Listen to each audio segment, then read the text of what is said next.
Indonesia sebagai modern nation state, saya kira juga seperti nation state yang lain, itu punya semacam kegalauan atau bahkan insecurity, saya kira. Ya, ada kekhawatiran gitu ya. Kekhawatiran apa? Kekhawatiran bubar. Ya, dari sejak lahir itu kita khawatir bubar. Dan itu cukup beralasan. Kalau kita coba bayangkan ya, ketika Soekarno membayangkan Indonesia Raya dulu, itu yang dibayangkan kita mau seperti India gitu kan, misalnya All Indian Nations itu, atau All Indians Congress itu. India itu bukan cuma Punjab, India itu juga bukan cuma Bihar, bukan cuma Bengali ya, Benggala, tapi ketiganya seperti itu.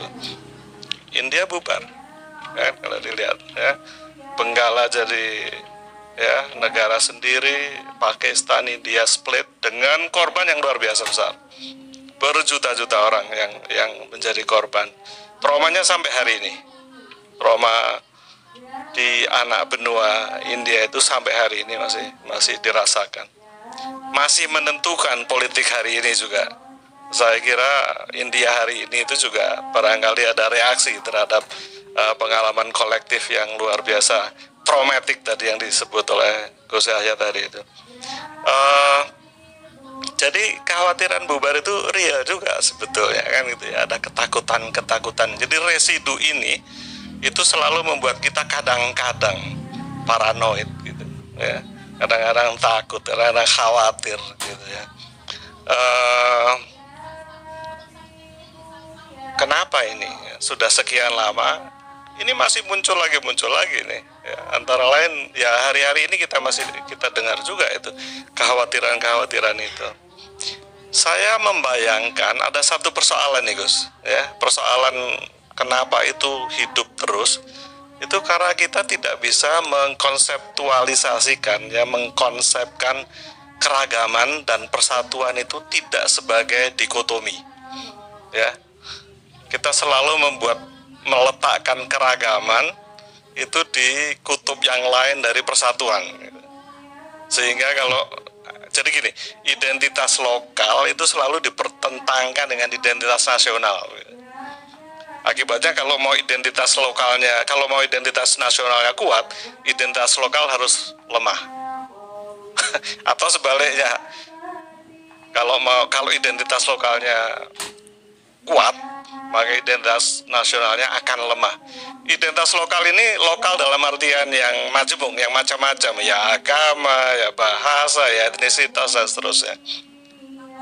Ini saya kira selama ini kita pertentangkan, kita akan repot ini, karena keragaman kita nggak akan pernah selesai.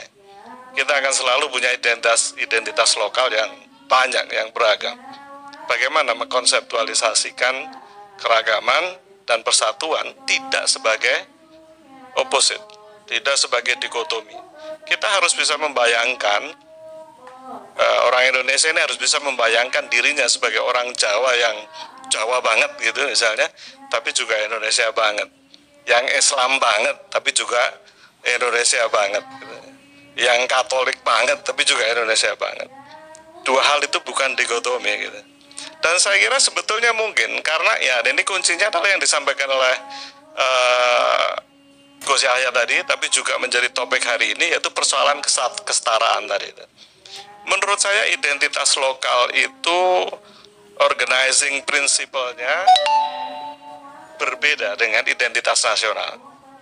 Identitas lokal, organizing principle-nya, prinsip pengorganisasiannya itu kesamaan, sameness of origin gitu.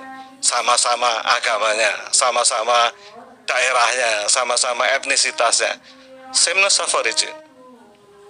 Tapi identitas nasional bukan itu prinsipnya, pengorganisasiannya, tapi kesamaan tujuan, kesamaan goal.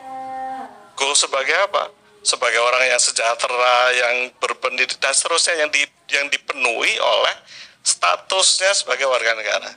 Oleh karena itu di sini konsep kewarganegaraan menjadi sangat-sangat penting, menjadi krusial betul begitu.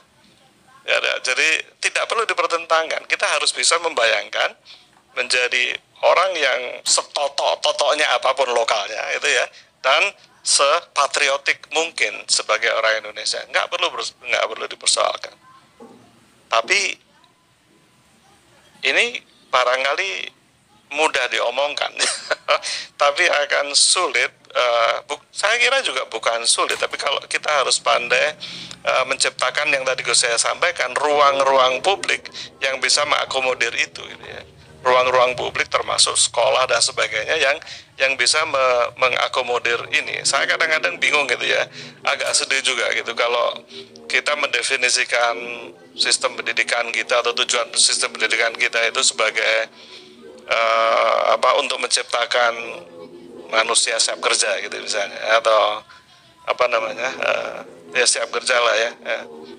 Padahal di dalam negara semajemuk Indonesia ini mestinya tujuan pertama pendidikan adalah menciptakan citizen gitu, menciptakan warga negara gitu. Warga negara seperti apa yang tadi antara lain seperti itu. Jadi ini perlu imajinasi, Gus, saya kira. NU sebagai organisasi besar punya ruang yang luar biasa besar, saya kira, dan menjadi leader di depan begitu untuk membayangkan ini. Dan saya senang sekali tadi ketika mendengarkan Gus Yahya menyampaikan bagaimana substansi dari agama itu harus masuk di ruang-ruang publik itu. Ini kita bisa belajar banyak sebetulnya dari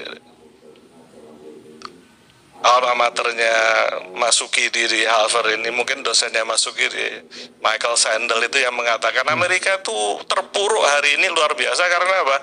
Karena civic virtue, adab bermasyarakat, ya. Ada bernegara yang luntur luar biasa. Kenapa kok luntur? Anak-anaknya nggak pernah diajarin. Kenapa? Karena ya agama nggak boleh kok diajarin di sekolah dan sebagainya dan seterusnya ya. Padahal agama bisa menjadi sumber adab yang luar biasa, referensi adab yang luar biasa. Persoalannya bagaimana kita merumuskan itu, dengan baik,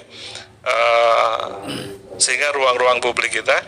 Ini kalau kita tadi di ruang tadi ya diskusi sedikit sekularisme misalnya, pertama itu ruang publik dikosongkan dari Tuhan, Pak. Langkah pertama ruang publik dikosongkan dari Tuhan. Tuhan hilang dari ruang publik. Setelah ruang publik hilang, perjalanan berikutnya apa? Gitu ya pertanyaannya. Dan terlantas apa lagi? Agama menjadi tidak relevan. Padahal sayang kalau agama itu nggak relevan. Karena agama bisa menjadi sumber adab yang luar biasa. Banyak catatan saya kira Gus Yahya, tapi saya tahu waktunya tidak cukup. Mudah-mudahan ada kesempatan untuk diskusi lagi. Terima kasih. Saya apresiasi luar biasa hari ini.